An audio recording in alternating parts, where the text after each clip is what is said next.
Dua.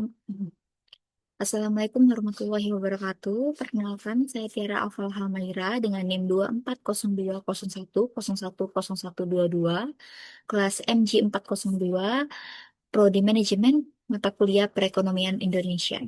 Baiklah, hari ini saya akan mempresentasikan mengenai jawaban saya pada soal nomor 1 hingga dengan nomor 3 untuk menyelesaikan tugas ujian akhir semester saya pada semester genap tahun ajaran 2025 hingga dengan 2026. Baiklah, soal yang pertama yaitu apa saja tujuan utama dari investasi dan bagaimana tujuan tersebut dapat berbeda antara individu dan perusahaan. Lalu yang kedua, jelaskan konsep marginal efficiency of capital menurut Maynard Keynes dan bagaimana konsep ini mempengaruhi keputusan investasi.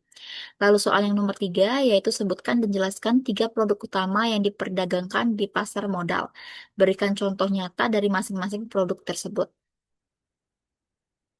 Baiklah, untuk jawabannya, yang nomor 1 yaitu berikut tujuan utama investasi antara lain yaitu 1, menjaga dan meningkatkan nilai aset atau kekayaan, mencegah penurunan daya beli akibat inflasi.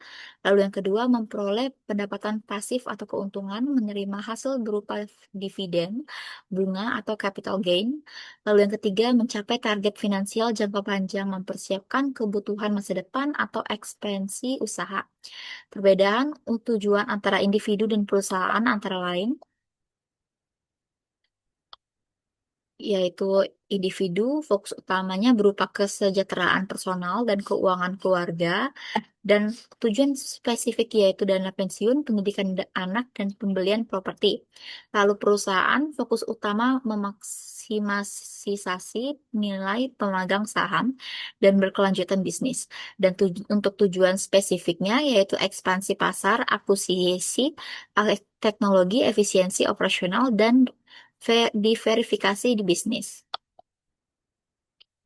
Lalu yang kedua yaitu konsep match atau MIC adalah tingkat pengembalian yang diharapkan dari satu unit tambahan modal atau investasi baru selama masa pakaiannya.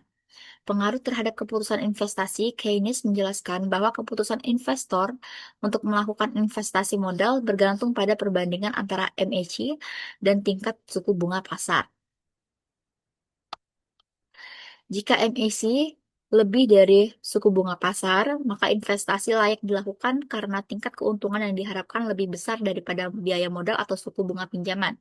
Jika MAC kurang dari suku bunga pasar, maka investasi ditunda atau dibatalkan karena lebih menguntungkan menyimpan uang dalam bentuk tabungan atau deposito atau biaya pinjaman terlalu tinggi.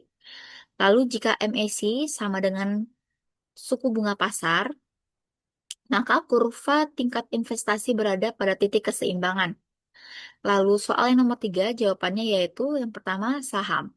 Bukti kepemilikan modal atas suatu perusahaan terbatas. Pemegang saham berhak atas dividen dan memiliki hak suara dalam RUPS. Contoh nyata, saham PT Bank Sentral Asia Tbk atau PT Telkom Indonesia Tbk. Lalu yang kedua, obligasi. Surat utang jangka menengah panjang yang diterbitkan oleh perusahaan atau pemerintahan dengan janji pembayaran bunga secara berkala dan pelunasan pokok pada jatuh tempo. Contoh nyata, obligasi Negara Republik Indonesia atau ORI, suku Retail atau SR, atau obligasi berkelanjutan Astra Sedaya Finance. Lalu yang ketiga terakhir yaitu seksadana. Wadah yang digunakan untuk menghimpun dana dari masyarakat pemodal untuk selanjutnya diinvestasikan dalam portofolio efek oleh manajer investasi atau MI. Contoh nyatanya yaitu reksadana pasar uang atau reksadana saham. Baiklah, sekian presentasi dari saya hari ini. Bila ada salah kata, saya mohon maaf. Saya akhiri. Wabillahi taufiq walhidayah. Wassalamualaikum warahmatullahi wabarakatuh.